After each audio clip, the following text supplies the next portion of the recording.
Last time Hanuman లో అది devotional ఒక కంటెంట్ త్రూ అవుట్ ఇండియా ఒక 3 అవును సెట్ అయింది.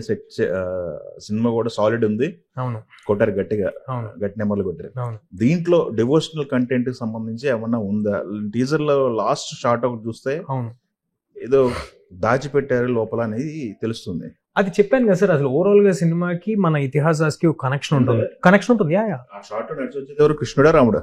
అది సినిమాకి వచ్చాక మీరు ఎలాగో చూస్తారు కదా సార్. సో సినిమాకి ఒక కనెక్షన్ ఉంటుంది, బట్ చాలా ఆర్గానిక్ గా ఉంటుంది. సినిమా డ్రైవ్ అయ్యేది దాని మీద ఉంటుంది అనమాట. లోపల అయితే గట్టిగానే ఉంది అయితే. ఓకే, ఏం ఎక్స్పెక్ట్ చేస్తున్నారు మీరు హనుమాన్ తర్వాత? హనుమానికి ముందు, హనుమాన్ తర్వాత తేజ సజ్జా అంటే ఎలా ఉంది మీ లైఫ్ ఇప్పుడు?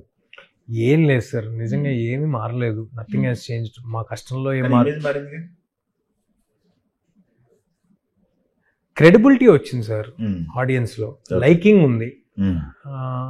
ఇమేజ్ మారింది అంటే నా గోల్ కూడా కాదు అది, ఏదో ఇమేజ్ కోసం అది కాదు. By touch wood, by God's grace నాకు ఊహ తెలిసేపాటికే నాకు ఫేమ్ అనేది ఉంది.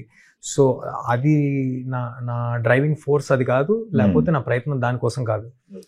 నాకు ఒక ఐడియా విన్నప్పుడు ఒక ఎక్సైట్మెంట్ వచ్చి దాన్ని ఒక లైఫ్ ఇవ్వటం, బేబీకి లైఫ్ ఇచ్చినట్టు ఆ సినిమాని మనం ఏదైతే విన్నామో దాన్ని తెరకెక్కించడం, ఆ ప్రాసెస్ నాకు చాలా ఇష్టం. అండ్ ఎన్నో కోట్ల మంది ప్రయత్నిస్తే ఒకరికి వస్తుంది ఇలాంటి అవకాశం, ఆడియన్స్ ఎంటర్టైన్ చేసే అవకాశం. అలాంటి అవకాశం నాకు వచ్చింది కాబట్టి అవన్నీ మైండ్లో పెట్టుకుని, చాలా ఒళ్ళు దగ్గర పెట్టుకుని నా పని నేను 100% ఎఫర్ట్ పెట్టి చేస్తాను సార్. అంతే తప్పితే ఏమి మారదు sir, because one film success will not define anybody's career, one film failure will not define anybody's career. Next 10 Fridays, next 15 Fridays, best of 10, best of 5 తీసుకుంటే దెన్ మల్టిపుల్ డెసిషన్స్ రైట్ అయితే then maybe. Okay, చూసుకున్నారా final output మొత్తం అంతా? లేదు sir, ఇంకా లేదు. But as far as whatever I have seen, I'm super satisfied sir. అంటే ఎప్పుడు సీజీ సినిమాలు ఎత్తుకుంటే ఫైనల్ అవుట్పుట్స్ ఎప్పుడు లాస్ట్ మినిట్ వరకు మనం చూడలేము సార్. బట్ చూసినంత వరకు, నేను చూసిన స్కోర్స్ కానీ, మ్యూజిక్ బ్యాక్గ్రౌండ్ స్కోర్ కానీ, లేకపోతే అయిపోయిన సీజీల వరకు కానీ, we are going to deliver a very big impactful film sir. మీ డైరెక్టర్ గురించి చెప్పమంటే ఏం చెప్తారు? ఆయన థాట్స్ అన్ని కూడా వేరే లెవెల్లో ఉంటాయి. Supremely talented person.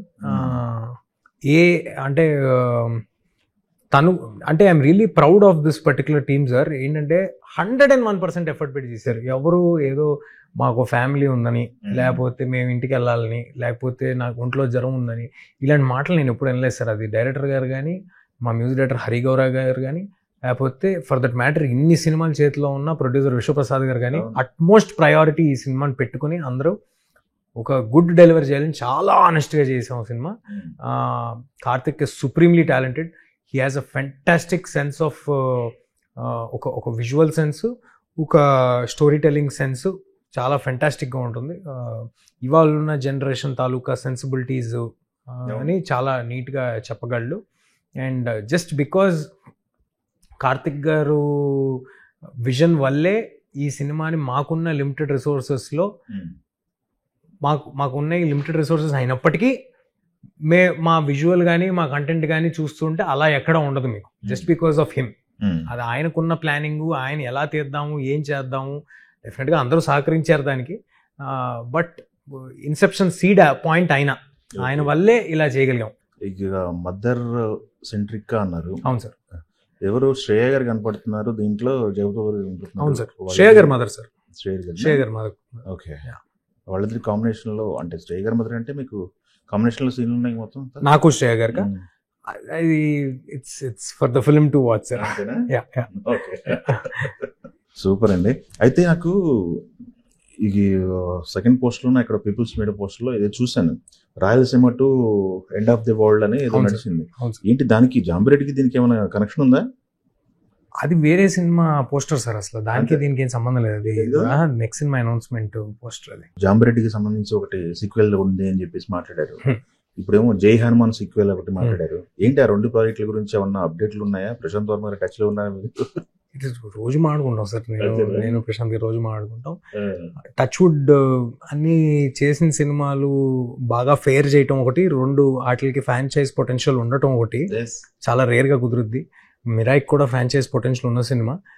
దేవుడి దేవల్ల, ఆడియన్స్ దేవల్ల సినిమా బాగా ఆడేస్తే నా నెక్స్ట్ ఒక 3 కథలు గ్యారంటీ. అన్ని పార్టులు చేసుకుంటా ఒక 4 ఏళ్ళు మళ్ళీ పార్టులు చేసుకుంటూ ఉంటా. But sir I think the excitement that we get when we watch a part 2, ఎందుకంటే ఆల్రెడీ క్యారెక్టర్స్ తెలుసు నీకు, ఆల్రెడీ అన్నీ తెలుసు, అది వేరే ఎక్సైట్మెంట్ ఉంటుంది, ఒక ఫెమిలియారిటీ ఉన్నదానికి వెళ్తున్నట్టు ఉంటుంది. సో అది మనం హాలీవుడ్లో చాలా చూస్తూ ఉంటాం, మన దగ్గర ఎక్కువ సార్లు జరగలేదు. జరిగిన కొన్నిసార్లు మనం చాలా ఎక్సైట్ అయ్యాం, అది టిల్లు స్క్వేర్ కానివ్వండి లేకపోతే ఏదైనా పార్ట్ 2 వచ్చినప్పుడు.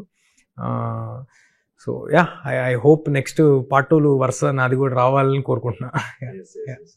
ఇందాక లాస్ట్ టైం ఏమో హనుమాన్ అప్పుడు డైరెక్ట్ డేట్ పడిపోయింది తన పైన, గుంటూరు కారం పైన. ఇప్పుడేమో కొంచెం దగ్గరలో పడుతున్నారు. ప్రెషర్ లేదా 2 వారాల గ్యాప్ ఉంటుంది, పెద్ద సినిమాలు 2 వస్తున్నాయి ఇక్కడ. ఏం లేదు సార్, అంతేనా? సరిపోతుందా? ఎందుకంటే మీరు లాంగ్వేజ్ కూడా వేరే లాంగ్వేజ్ అన్ని కూడా ప్లాన్ చేశారు కదా. అవును సార్, అవును సార్.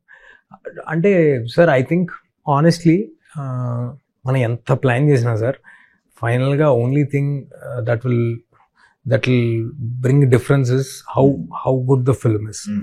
సో మనం ఏ సినిమాతో వచ్చాం, ఏ డేట్లో పడ్డాం, ఎక్కడున్నాం, వాటిలన్నిటి గురించి వరి అవటం వదిలేసి దీని మీద దృష్టి సాధించడం బెటర్ అని, ఆడియన్స్కి సినిమా ఎంత దగ్గరగా తీసుకెళ్ళటం మోర్ ఇంపార్టెంట్ అని ఫిక్స్ అయ్యి ఆ వింగ్ కట్ చేసా మైండ్లో. లేకపోతే అది ఇంకొక అన్నెసరీ విషయం. ఓకే, ప్రెషర్ అంతా పక్కన పెట్టేసి అంతే లేదు.